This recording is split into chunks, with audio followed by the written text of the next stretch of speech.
So I trust we've seen already, you know, on the screen, the picture of Max Rabinoff, and I do want to see the playbill of one of his operas that he had done, and providing that we've heard that or seen that, I'd like to see a picture of Mark.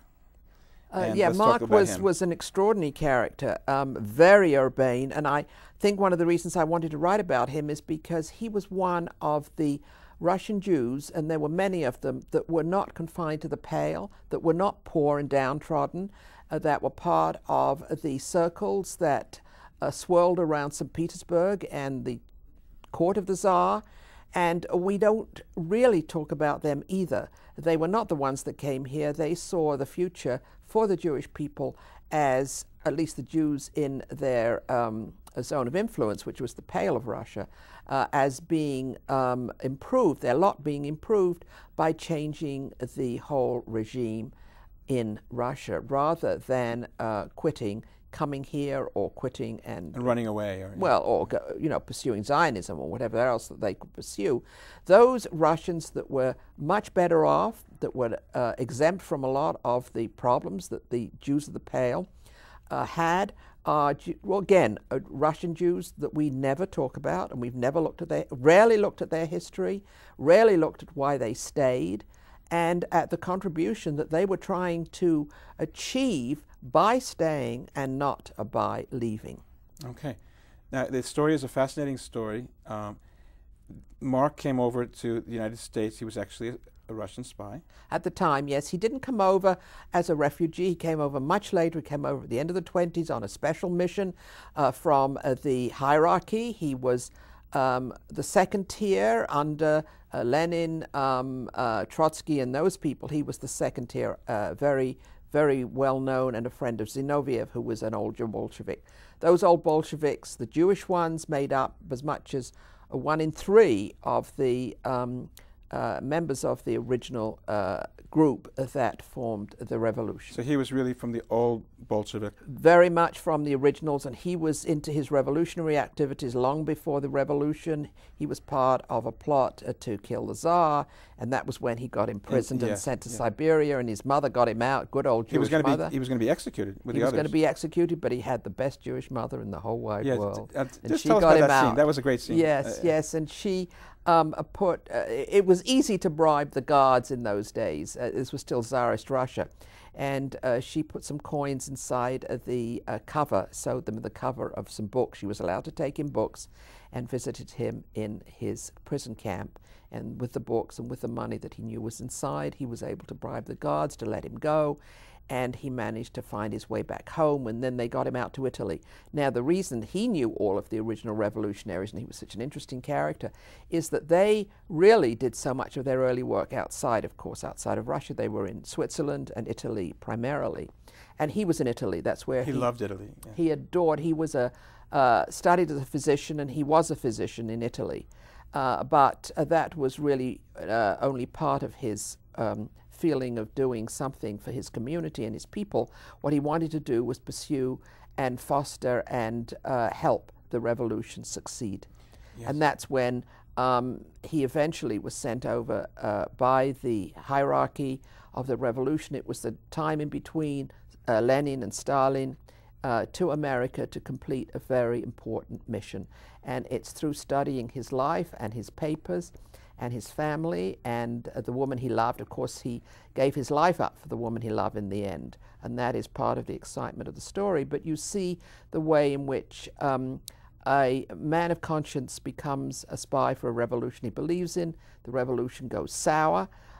It becomes nothing but a bloodbath. It becomes nothing but tyranny.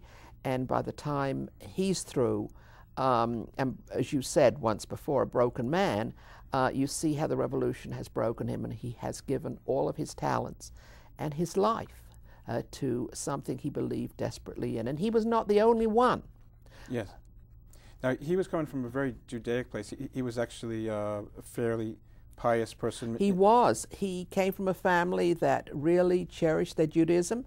They were not actually even Yiddish-speaking, oddly enough, because they were assimilated Russian Jews. And again, we don't really talk about or study enough of the great assimilated cultural, intellectual Jewish population that was centered primarily in St. Petersburg.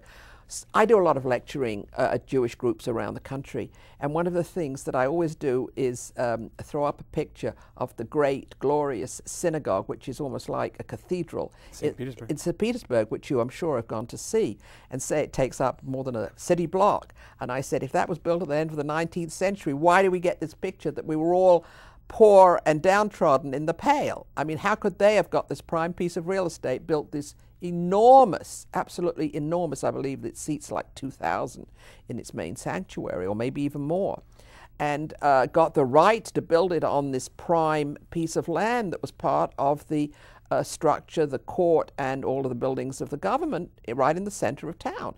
And most people who've seen it said that it never occurred to them. You know, it's well, yeah, that's very interesting, because we always get the Tevye version. We always get the Tevye version of history. Yeah, yes. So again, you know, it was to me very interesting, and he is part of that. And I think it's important because, I mean, he was not only sold out to me by his revolution, but he was sold out by his own people, the Jews, by ignoring the fact that these people were even involved in the revolution and they had a part in it.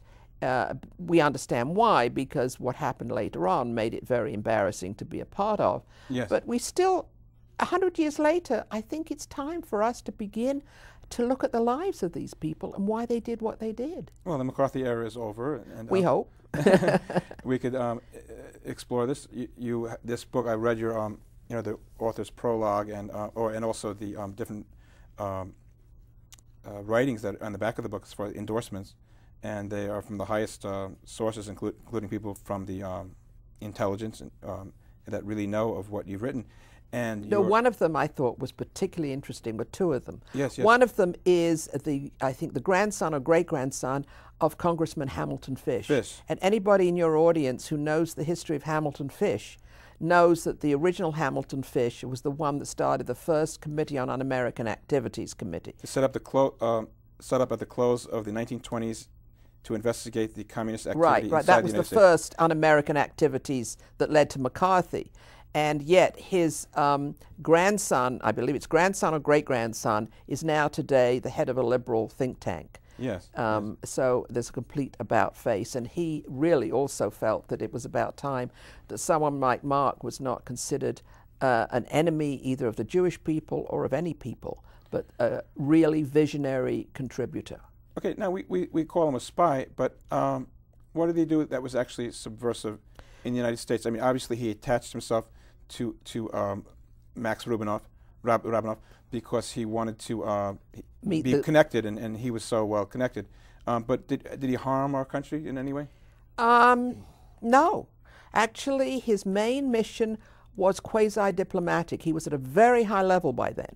His main mission, as you see it played out in the book, was actually to come here and win friends among the industrialists, to help them become lobbyists in Congress for the recognition of the new regime in the U.S. The U.S. had refused for almost 10 years to recognize the regime, the new regime in Russia, because they thought they were rebel rousers. Well, in fact, his job was very subtle.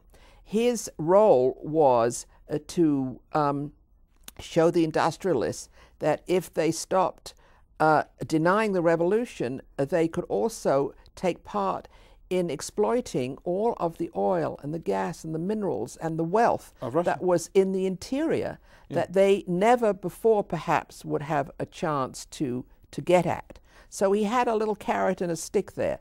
Yes, part of his other mission was to try to organize the communist cells in this country. Yeah.